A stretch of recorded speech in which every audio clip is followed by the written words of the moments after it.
What's up guys, David here, and imagine waking up one morning, checking your phone, and seeing an email from your bank saying that you got hit with a fee after a wire transfer that you didn't authorize emptied out all of the money in your account. Or imagine getting a message from your friend asking you why you would post that really embarrassing and straight up disgusting video link on Facebook even though it wasn't you. Like, what would you do? Now, the thought of either of these things happening or a number of other things that a hacker can do can be scary. And, while something like this may or may not ever happen to you, as the saying goes, it's better to be safe than sorry. So today, I'm going to be sharing with you some of the main steps you can take to help avoid getting hacked. Now, this isn't a guide to becoming 100% hack-proof, since there's really no such thing as being 100% hack-proof. If a hacker has the means and they have the motivation to hack you, then guess what? They probably can. But if you use these 3 main steps, along with some of the bonus steps that I'll talk about at the end of the video, it'll significantly reduce the odds of it happening to you, and it'll put you maybe ahead of 99% of people out there. So we'll start off with the first step to avoid getting hacked, and arguably the most important step, which is to fix your crappy passwords. Now, before you roll your eyes and think, here we go again, I've heard this before, just stop and listen, because I've talked to a lot of people about their password security, and 9 times out of 10, people are doing it wrong. They're either using weak passwords that are easily guessable, or more common, they're using the same password across multiple accounts. Now, the problem with this is all it takes is for any one of those accounts to get hacked for all of your other accounts using that password to get hacked as well. We've already seen hundreds of company databases get breached over the years, with millions of email addresses and passwords having been stolen. So what should you do? Well, the first thing is to make sure you're using a different password for each of your accounts. Not just a different password for your emails and your bank accounts, but a different password for each and every single account. That way, if a hacker gets one of your passwords, it'll only affect that one account and not all of your other ones. And don't just stick with the minimum password requirements either, okay? You want to go beyond the minimum, making your password as long as possible and as random as possible, because you have to remember that it's not actually a human that you're trying to keep from guessing your password. It's a computer. And unlike humans, computers are really good at guessing passwords, with some computer clusters capable of guessing up to 350 billion passwords per second, meaning a standard 8-character password, even if you're using numbers and symbols, can be cracked in less than 6 hours. Now, you may be thinking okay, this makes sense and all, but I just can't do it, all right? There's no way that I can remember a random 40-character password, let alone remember a different one for each and every single one of my accounts. It's impossible. And look, I get you, right? I was guilty of using the same password across some of my accounts too.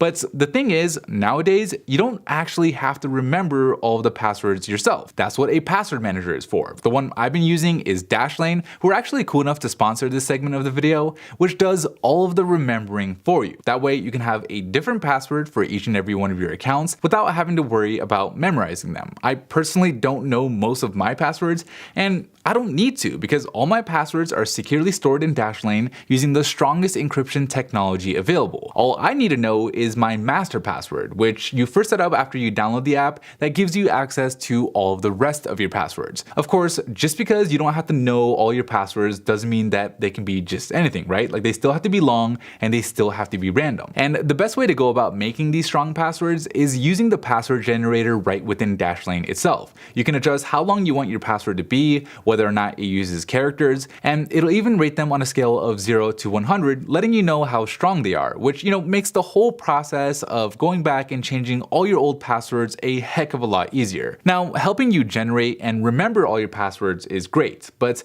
my favorite thing about Dashlane is it actually makes logging into your apps and websites a lot faster and just so much more convenient. With autofill, Dashlane automatically fills in your username and passwords for you, so you don't need to go back and look them up yourself, and instead, the only thing you need is to enter in that master password, or even better, if you're on your phone, you can just use your fingerprint. So you don't have to type in anything, not your username, not your password. It's seriously amazing, and once you start using it for things like filling in your address or your credit card information, you really can't live without it. Now, the app is actually available for free, but if you sign up using the link down below in the description, you'll automatically get a free month of their Dashlane Premium service, which includes additional features like secure account backup backup where should anything happen to your phone, you'll always have a copy to restore, and the ability to sync your passwords across all of your devices. Premium is just a few bucks a month, and if you end up liking it, you can use the code down below in the description to get 10% off of your purchase. So check it out, but regardless of whether you stick with the free version or you go with the premium version, just make sure that the password you use as your master password is a strong one, okay? Like, I know this is obvious, but I figured I might as well say it. Use a strong password, make sure it's one that you've never used anywhere else and only use it with Dashlane. And most importantly, make sure that you never ever forget it, because if you do, you could end up locking yourself out of your accounts. Like, the point of all this is to keep the bad guys out, not you. So take the time to memorize that password, and if you have to, print it out and put it somewhere safe. Got it? Good. Alright, so once you've fixed your passwords, the next step to avoid getting hacked is to prepare for the day that a hacker manages to get one of your passwords. You may be thinking like, wait a minute, wouldn't it be game over if a hacker has your password? And yeah, it could be, unless you have something called two-step or two-factor authentication, which you can enable in the settings of most sites. With two-factor authentication, like the name implies, you'll need two different factors to be able to log into your account. The first factor is your password, or something you know, with the second factor being a unique code that's sent either to your phone number or generated on your device, which is something you have. Without both factors, a hacker won't be able to get into your account, making that password they got somewhat useless, especially since you're using a different password for every account. So you really want to make sure that you enable this in any account that lets you, but especially for your password manager and for your email accounts for obvious reasons. Now, the most popular method of two-step authentication is having a text message with a unique code sent to your phone number. And for the most part, this makes your accounts a heck of a lot more secure than not having it. However, it doesn't mean that you still can't get hacked. Remember, there's no such thing as being 100% hack-proof. And the problem with having a unique code sent to your phone number is that your phone number itself can be stolen. A hacker can simply call your cell phone carrier pretending to be you and tell them that they lost their phone and need a new one activated, which means that they would get those codes sent directly to them. Now, hopefully you have a PIN on your account, which should help prevent a hacker from being able to do this. But again, if a hacker has the motivation, then they can hack you. So like, maybe the first representative at your carrier will deny the hacker access because they don't have that PIN code. But what about the second representative? Or what about the third? What if a hacker is willing to try 100 different times? Do you trust that 100 different representatives at your carrier will all be strict with requiring a PIN? You would hope so, but I wouldn't count on it. So a more secure method of two-factor authentication is to use an authenticator app that generates the codes on your device itself, whether that's on your phone or one of your other devices. And the reason why using an authenticator app is more secure is the codes they generate aren't sent through the internet or through your phone number, so they can't technically be hijacked. And really, the only way a hacker can get these codes is if they physically steal your device from you, which obviously is going to be a lot harder to do. And if you're not a high-profile celebrity or like a politician or something, usually a hacker is going to go through all that trouble. But I do have to warn you that there is a downside to using authenticator apps, which is if you lose a device that the app is installed on, you might get locked out of your accounts. So to be safe and to make sure that this doesn't happen to you, again, you're trying to keep the bad guys out, not yourself, print out backup codes for any of the accounts that you use an authenticator app with. And just like your master password, keep it somewhere safe, ideally in a different location. Alright, so you fixed your passwords and you enabled two-factor authentication. And you're feeling pretty good, but we're not done yet. The third step to avoid getting hacked is being smart about the Wi-Fi networks you connect to. Now, generally, I'd advise against connecting to any insecure or untrusted Wi-Fi networks because you never really know if there's a hacker monitoring them, meaning those free hotspots at your coffee shop, at the airport, at a hotel, or even at the Apple store should be avoided. Of course, in life, sometimes you're going to need to use one of these Wi-Fi networks. I mean, like sitting in an airport all day without YouTube would just be torture. So in those situations, you want to make sure that you're using a VPN. A VPN, or a virtual private network, is an app that allows you to access the internet in a way that is more private and more secure. It does this by using what is called a secure tunnel that encrypts everything you send to and receive back from a server. And the reason why this is important is because if there's a hacker who's monitoring all the data that's going through a Wi-Fi network that you're connected to, when they see your data, it'll be encrypted and it would just be a bunch of scrambled up nonsense that they can't do anything with, which is a lot better better than them having something like, I don't know,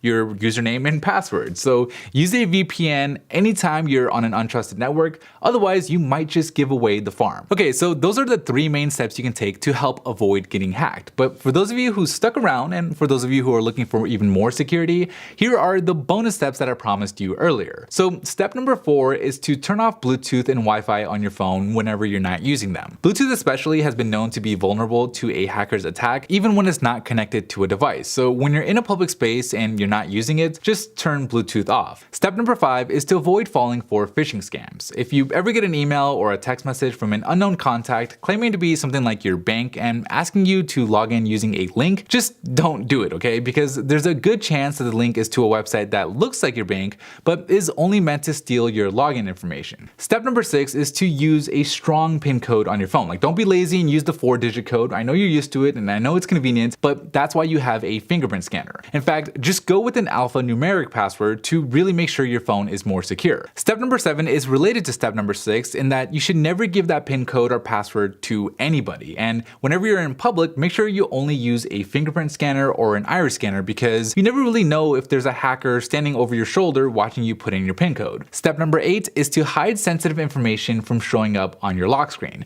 You can do this in the settings of most phones, and it's important because in case your phone is ever lost or stolen, you don't want a hacker to be able to easily read your 2-step authentication codes or emails without having to first unlock your phone. Step number 9 is to only download apps and games from trusted sources like the Google Play Store or Apple's App Store. Since these apps are scanned and vetted by Apple and Google for any security risks that apps you download from other sources might just be infected with. And finally, step number 10 is to simply update your phone's software as soon as you can. Both Apple and Google release security updates for the phones all the time, patching up vulnerabilities, so pushing off that update just because it's inconvenient only increases your risk. Just update your phone and ideally get yourself a phone from a manufacturer that promises to support it with monthly security patches. And that's it. Those are the 10 steps you can take to help avoid getting hacked. Again, remember that this doesn't make you 100% hack proof, so you still always got to be on the lookout for any potential risks, but for the most part, this will significantly reduce the odds of you getting hacked.